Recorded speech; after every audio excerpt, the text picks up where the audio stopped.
Local history. Local culture. Local events. Your community. This is the Joe Kelly Show.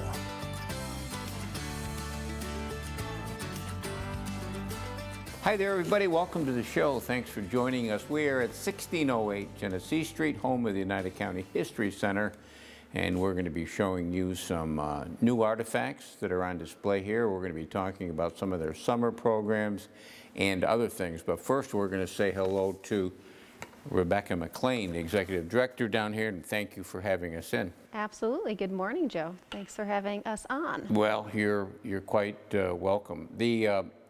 Before we get into some of the things, it seems to me that there's some improvements to the building, yes? Yes, we've been doing a lot of, I'll say, minor renovations and then some capital improvements. So some of it's due to private funding and some of it's also due thanks to Oneida County an ARPA grant, which is fantastic. So we recently had our elevator or lift replaced with automatic door operators installed. So you just push a button and it opens. So really great for accessibility. Whether somebody is disabled or just isn't comfortable using the stairs, and even for us, moving artifacts and other things up and down the stairs is great. So we want to make sure we maintain that. So we're really excited that that project is finished. I don't know anything about elevators, but I know they're expensive. They're quite expensive. So they actually took up the bulk of our county funding. So hopefully it lasts a good long time, but that is up and running smoothly. And other improvements, I saw some coming into the, from the side entrance today. I saw the hallway, some painting and carpeting. Absolutely. So we repainted the Avery Street entrance all the way up through our Hall of Fame gallery. We have a new fun color that matches our logo. So shortly we'll be rehanging the Hall of Fame pictures and plaques and exhibit panels to finish that up. So yeah, that'll be great as well. And then hopefully get some new carpet in there installed soon, just freshen up. There were a lot of renovations when we took over the building in the early 90s and then in the early 2000s, but there hasn't been a ton done since then, so we're working on that. For those that don't know, this at one time was built as a church. Yes, it was a Christian Science church built in 1914, and they were the only other tenants beside us. So they were here for almost, well, close to a century, about 80 years, and their congregation was shrinking, and I think they were just looking for a smaller space, and we were looking for a bigger space. At the time, we were in the basement of Fountain Elms over on the Munson campus, so not a lot of room to grow, not a lot of room for exhibits, so we moved into here. Yeah. And you're doing some work on the front doors, too. Yes, and finally, our front doors. We wanted to make sure we maintained their historical integrity as we are listed on the state and national register now. So we had them refinished, restained in a color matching or pretty close to the original wood color, and then varnished for protection. So hopefully protect it from the elements. They really get a lot of sun, which is good in a way. You know, sunshine's great, but not great for wood. And then in winter, of course. Our winter's here in upstate New York. Yeah. Before we move over to the stage and take a look at some artifacts, summer programming, full swing? It is in full swing, so we try to get out and about in the community, just because people haven't been here, we don't have air conditioning in our main gallery, so we don't want to ask you to come and sit and listen to a lecture. Also, it's nice out. So we've been hitting some of the local farmers markets, including the Oneida County Public Market down behind Union Station. We've been trying to bring in a couple local authors. So we had a couple weeks ago, we had Joan Klossner did a book signing there for Utica Streets. Just yesterday, Dennis Webster, author of many, many books. He's written books about the Utica State Hospital. He also writes haunted history. He does true crime, so local true crime, I should say. And so hopefully we'll recruit a couple others. And then we have just started our historical selfie scavenger hunt, That's which is a lot of popular, fun. isn't it? Yeah, so this is actually the 8th year we've been doing it. Getting a little harder to get clues, but you get 2 choices. You can either pick a Utica scavenger hunt or an Oneida County hunt, and you have to follow your clues, go around and find historical markers, statues, buildings, street signs, and take a photograph or a selfie with it. It's free to participate. You can get the clue sheet on our website or come here. Our website is oneidacountyhistory.org. And then for kids, any kid who participates, you get a little prize when you finish. You just email us your photos or bring in and show us your photos to ensure that you've gone to all the historical places. And then we have a couple fun prizes for the first 5 to complete the hunt, and then we do a grand prize gift basket at the end. So everybody who completes it, your name will be put in for a drawing. And we're gathering right now local prizes from local businesses. And you're doing something with the Oriskany battlefield, yes? Yes. So every year on August 6th, the anniversary of the Battle of Oriskany, they have a commemoration ceremony. This is the first year we're involved, so we'll have a presence there. It's really run by the state. So the state historic battlefield, that site, they're the ones who put it on. The Oneida Nation and the DAR are also involved, but it's kind of a solemn commemoration of the anniversary of the battle. And that's a good segue into the fact that the United County, at that time, United County Historical Society, put up that monument. Yep, it's actually one of our very first projects. We were founded in 1876, and not long after that, originally we owned a parcel of land over that way, and then we helped raise and lobby for funds to get the monument erected. So we have a close tie, and we'll be looking more into that history and sharing information at the event, and then hopefully afterwards as well. And then you've got, excuse me, Rebecca, and then you've got, we've only got a minute left, but you got a behind-the-scenes tour coming up? Yes, so this is a new initiative. I think we've been doing it for about a year and a half. Quarterly, we've been trying to do behind-the-scenes tours, which involves a smaller group of visitors coming in, and you get a special tour from our Director of Public Programs, Patrick, and he takes you behind the scenes into our artifact room and our archive room, where you get to see many of the amazing artifacts and documents that aren't always on display. I always describe our exhibit gallery as an iceberg. Upstairs is the tip of the iceberg, and there's so much more downstairs. It just can't all fit on display. Also, there's certain items that are sensitive to light, or a lot of items are, so you need to rotate to make sure we're protecting those items. Before we go to break and going up to the stage, I see you've got 2 magazines here. Yes. I did want to mention, just to your viewers, and I don't even know if you knew the one, but we write articles for Mohawk Valley Living magazine. We've done that for probably a decade. I know my predecessor, Brian Howard, did. So they're articles from staff members, some of our volunteers, sharing local history stories. And then recently we started partnering a little bit more with Greater Utica magazine, the Velardes. We used to share photos with them to support their articles, and we've started this year, I think maybe May was our first article, we started writing for them. And both of these, I believe, are free. You can pick them up here at the History Center and other locations throughout the town. Brad Velarde's a frequent guest on this show, and he always credits the United County History Center with providing him with a lot of photos and a lot of information. We're going to go up on the stage, but first we're going to have a short break. So stick with us. We'll show you some artifacts in just a second. Right back.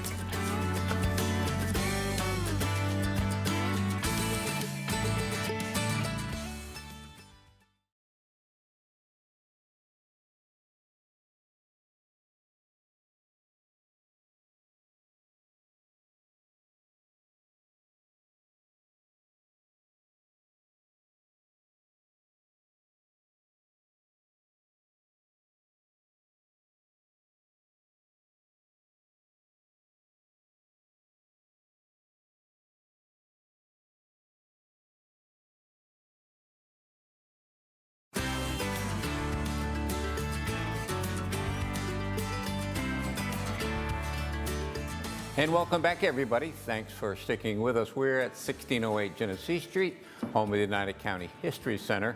And now we're on the stage with Rebecca McLain, the executive director. She's got some new artifacts that we'd like to show you.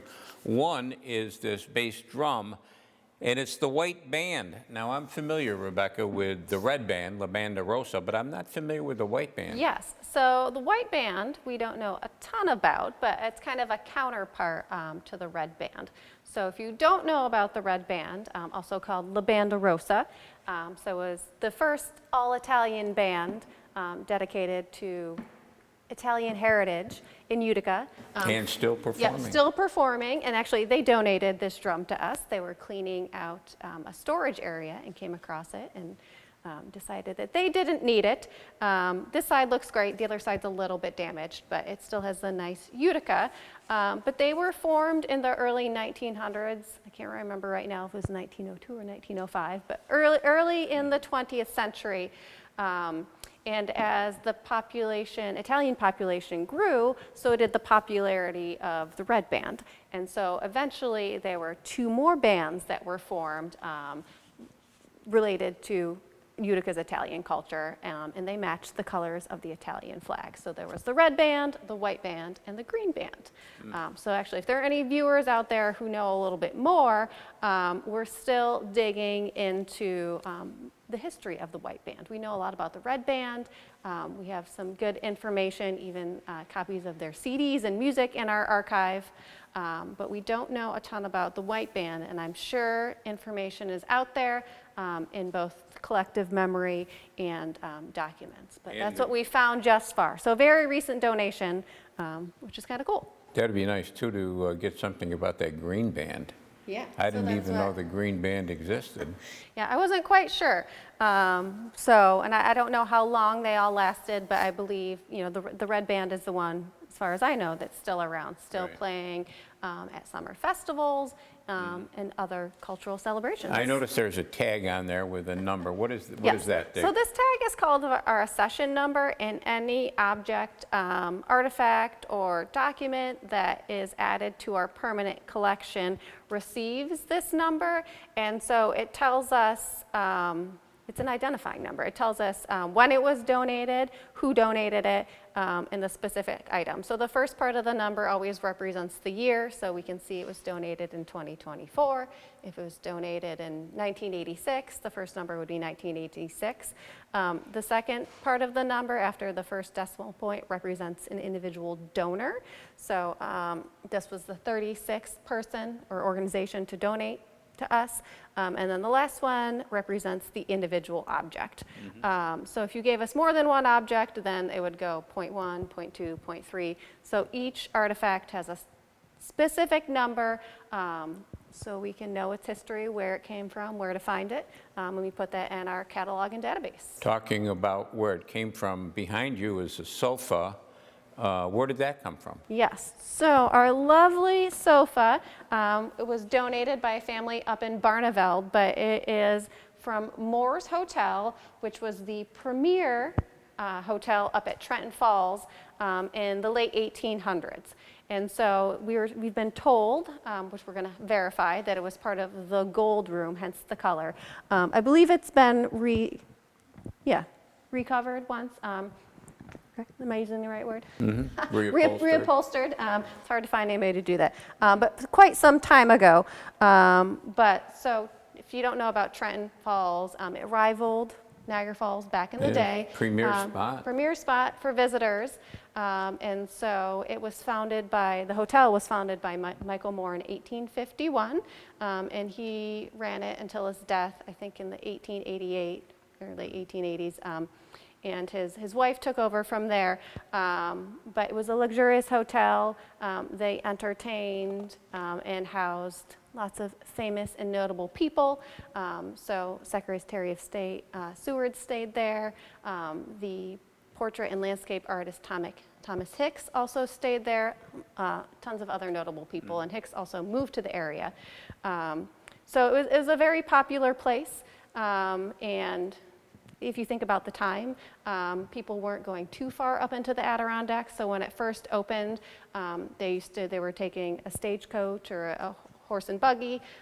Its popularity grew after they installed the plank road, and then with the advent of the steam engine. And then it started to decline in the early 1900s. Yeah. So as more resorts opened up further north, so like in Saranac Lake, further up in the Adirondacks, people were venturing further. It was easier to spread out. Also, I think it was the Utica Electric Company, but basically the power company took it over in the 1900s. And they made some changes, and the hotel stood for probably another half century. But just with visitation declining, then World War II played a role, so less people traveling, less time for fun, and then eventually the hotel caved in due to heavy snow. So luckily this was salvaged along with a couple other items. We actually have an original ledger and guest book from the hotel, which is on display at Munson currently. It's included in their companion exhibit to the American landscape. We also loaned a couple of Native American bead bags, which I personally don't know the history about, but I'm excited to learn. But the area had a spiritual meaning to the Oneida and the Haudenosaunee, the people who visited. So not just recent populations that have been awed by the falls there, but people have been visiting it for centuries. Speaking of hotels, does the United County History Center have any artifacts, records from the old Hotel Utica, the Hotel Hamilton, the Hotel Pershing? Utica had a lot of hotels. They did. I can't answer all three of those off the top of my head. We literally have thousands of documents and artifacts, and so I personally have not looked at every single one. I do know we have several items related to Hotel Utica. Do you say Baggs Hotel? I didn't. Okay, in Baggs Hotel. Yeah. Yeah, we have several artifacts and then also documents. Okay. Looking behind us at these pictures, I know some of them, I think. The sculptor and artist Henry DeSpirito, yes? Yes, that is a painting. It is by George Cook, and so actually recently, maybe last year, I can't remember right now, but we received 3 paintings featuring DeSpirito by other local artists. But he's a fantastic story. He's an Italian immigrant from Castlefort, Italy, who moved here, I believe in his early 20s, and he first started working as a stonemason. So, working with his hands, not really art, but he worked on a lot of WPA projects here. So he helped build some of the local pools. Actually, again, Munson, so behind Munson, there's a stone wall back there, and there's, I don't know if it's a fox or a cat kind of hidden in there that he sculpted. But then he started to get in touch with his artistic side and became this fantastic, nationally renowned sculptor. So he was Utica College, Utica University's first artist in residence. There's several sculptures there. I know there are sculptures of his throughout Oneida County, but at more notable museums such as Munson, the New York State Museum, and the Whitney in New York City, and the High Museum in Atlanta. Okay, we've got just about 30 seconds left in this segment, but the old City Hall, Genesee Street, corner of Pearl. Correct, yep. So no longer there, but we can keep it in our memories. The hotel. Beautiful. The hotel's there. Yep, the Delta Hotel. And next to that is? Oh shoot, we forgot this. Do you remember which one this one is? So these are a couple of the paintings from behind us, or they're from our architectural archives. All right, I know that one down there. That's number 1 Rutger Park. Number 1 Rutger Park. And then this is the Eisenhower building. So I know some of these buildings, like City Hall, still don't stand, but we do have a lot of old photographs. We have over, I think, 30,000 images in our collection.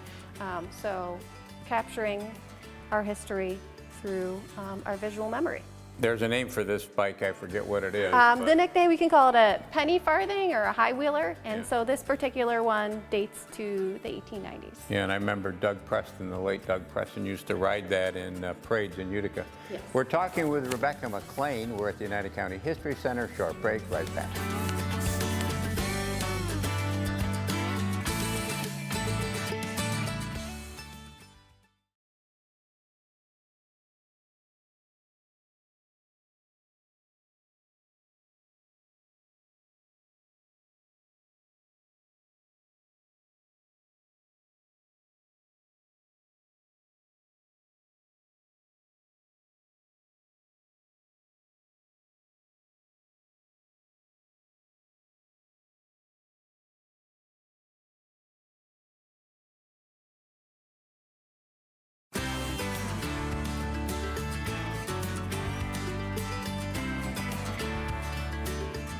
And welcome back, everybody. Thanks for sticking with us. We've kind of shifted locations here at 1608 Genesee Street, the home of the United County History Center.